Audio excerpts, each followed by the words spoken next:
गुरु जी ने जब कथा करनी शुरू की तो देखिए उनके साथ क्या हुआ। जब मैंने पहली बार कथा की तो मुझे कथा मैं सुनाने जाता था लोगों के यहाँ, तो मुझे कथा में मुझे याद है कि जब मैं कथाएं करने गांव-गांव और शहरों में भी जाता था तो लोग कथा कराते थे।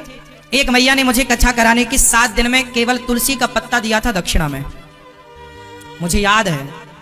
वो पत्ता मैंने स्वीकार किया था और मैंने 1 भी रुपए 7 दिन की कथा सुनाई, 1 भी रुपए लिया नहीं।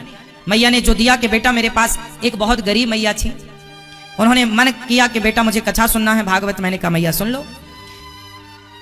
बोले मैं आपको तुलसी का पत्ता दूंगी। हमने कहा बिल्कुल देना। 7 दिन की कथा हुई, उन्होंने तुलसी का पत्ता दिया था दक्षिणा में।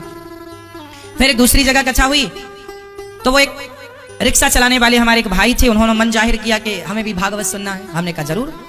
उन्होंने भागवत सुनी। 7 दिन की कथा हुई। 7 दिन की कथा में उन्होंने मुझे केवल 500 रुपए दिए। मैंने सहर से वो 500 रुपए स्वीकार किए।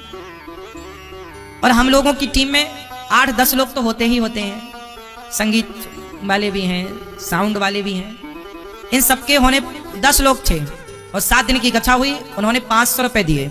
मैंने सहर से स्वीकार किया और मैंने कथा उनको खूब बढ़िया से सुनाई।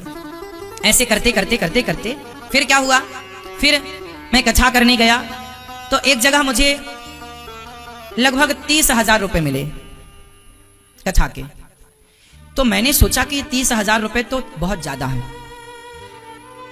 अब चूंकि मिल ही गए थे, लोगों ने चढ़ाया था भागवत जी में, यजमान जी ने भी दक्षिणा दी थी लगभग 11,000 रुपए। अब पैसे आ गए हमारे पास 30,000 रुपए और हमारे कोई खर्चे थे नहीं। जितना खर्चा बांट दिया ना, बांटने के बाद भी हमारे पास लगभग 15,000 रुपए बचा। हमने सोचा कि अब ये 15,000, अब घर के खर्चे भी बहुत ज्यादा नहीं थे, दाल चावल रोटी खानी थी, कोई इच्छाएं थी नहीं। खर्चे निकालने के बाद भी पैसा बचा। मेरे मन में एक बात शुरू हुई कि अब ये पैसा जो मिल, अब मैं कथा तो करते ही रहा, लोगों ने सहयोग किया, चढ़ावा चढ़ाया, लोगों ने दिया। मेरे पास पैसा मेरी जरूरत से ज्यादा आने लगा।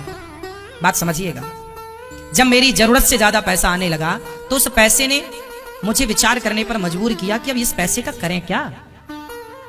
पहले हमारे पास कोई प्रकल्प ऐसा नहीं था ना, हम वृद्ध माओं की पहले से शुरुआती की बात बता रहे हैं हम।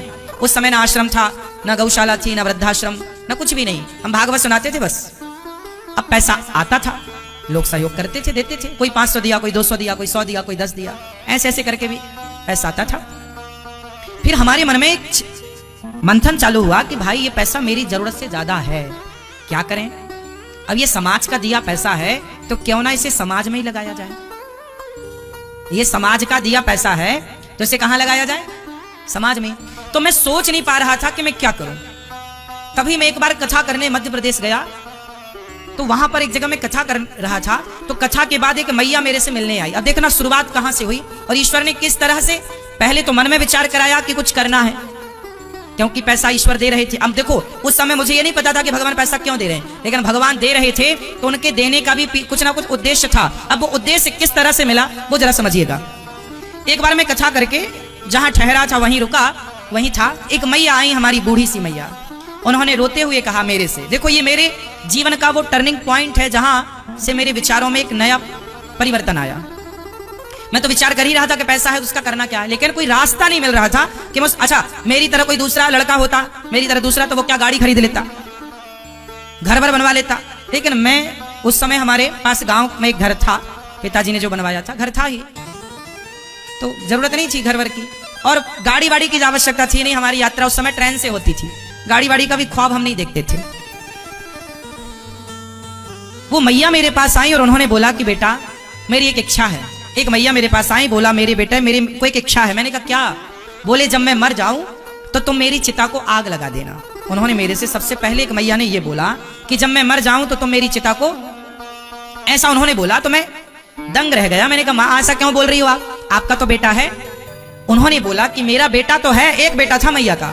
बोला मैया ने कि बेटा मेरा एक बेटा तो है पर अपनी पत्नी के साथ बच्चों के साथ अलग रहता है, ना मुझे गिलास भर पानी देता, ना पेट भर रोटी देता, मेरे हाथ पांव भी नहीं चलते, मेरी तरफ देखता भी नहीं है।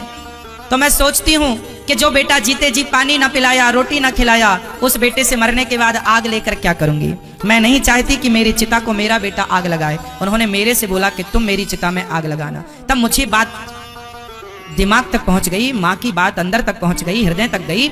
माँ, मैंने विचार किया कि देखो चिता पे आग लगा देना तो बड़ी बात नहीं है। अब मेरी जिम्मेदारी है कि पहले मैं इन माँओं की, इन बेसहारा माँओं की सेवा करूं, और सेवा करता हुआ यदि इनका जीवन पूरा होता है तो पुत्र का फर्ज पूरा करते हुए चिता पर आग लगाने का कार्य करूं। केवल आग लगाना बड़ी बात नहीं है, पहले सेवा। यदि मैं इनकी सेवा करूंगा तो पुत्र की तरह मैं इनके अंतिम संस्कार का भी अधिकारी हो जाऊंगा। जो सेवा करता है वही अंतिम संस्कार करने का अधिकारी है, जो सेवा नहीं करता वो अंतिम संस्कार करने का अधिकारी थोड़ी है। बस वो दिन था कि मैयाओं के उस बात से मेरे मन में विचार आया कि लगता है भगवान ने जो मुझे पैसे दिए थे मेरी जरूरत से ज्यादा, वो मेरे लिए नहीं थे, वो इन माँओं के लिए थे। और लो, उस दिन से मैंने विचार किया। फिर हमने वृंदावन में जगह खोजी तो यहाँ ठाकुर जी ने दिलाई, फिर उस पर आश्रम बना, और आज आप सबके आशीर्वाद से दास 275 माँओं की सेवा कर रहा है। तो मैं, जो मुझे मिलता है, जो आप लोग सहयोग करते हैं, मैं अपने लिए उसका उपयोग नहीं कर। जो जरूरत की चीजें हैं अपने लिए वो तो लेना पड़ेगा भाई, कपड़ा तो पहनना है तो आप लोग जो देते हैं वो लेते हैं। जो जरूरत की चीजें हैं वो तो ठीक है भाई, रोटी खाना है तो रोटी तो चाहिए, पर जरूरत से ज्यादा मैं कोई भी खर्चा नहीं करता, 1 रुपए का फिजूल खर्चा नहीं। आप लोग जो सहयोग करते हैं, आपके सहयोग के बल पर यहाँ 275 माएँ रह रही हैं।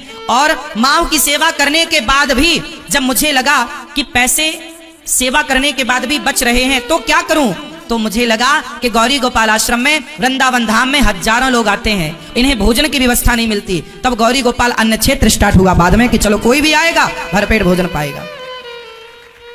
तो अब जो भी आप लोग सहयोग करते हैं तो आपके सहयोग से गौरी गोपाल आश्रम में अन्न क्षेत्र चलता है। कोई भी आता है वृंदावन आओ प्रसाद पाने गौरी गोपाल आश्रम। जब तक मेरे प्राण रहेंगे जो आप सहयोग करते हैं ना साहब, बस वो सेवा में लग जाता है। आज का दिया आज ही लग जाता है।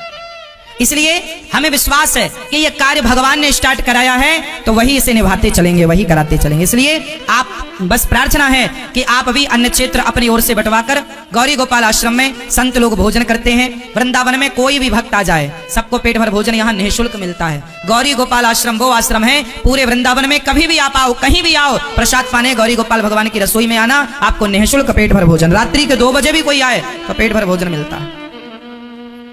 ये आप लोगों की सेवा है। अब बताओ, जनता का दिया सहयोग जनता की सेवा में लग रहा है या नहीं? सच बताना, गौरी गोपाल आश्रम में सेवा हो रही है या नहीं? कितने लोग मानते हैं इस बात को कि यहाँ जो कहा जा रहा है, जो टीवी पर बताया जा रहा है, वो सेवा हो रही है? सच्ची बताएं मेरी माँ, मैं कभी झूठ नहीं बोलता, जितना मैं करता हूँ उतना ही कहता हूँ, एक रत्ती ज्यादा नहीं।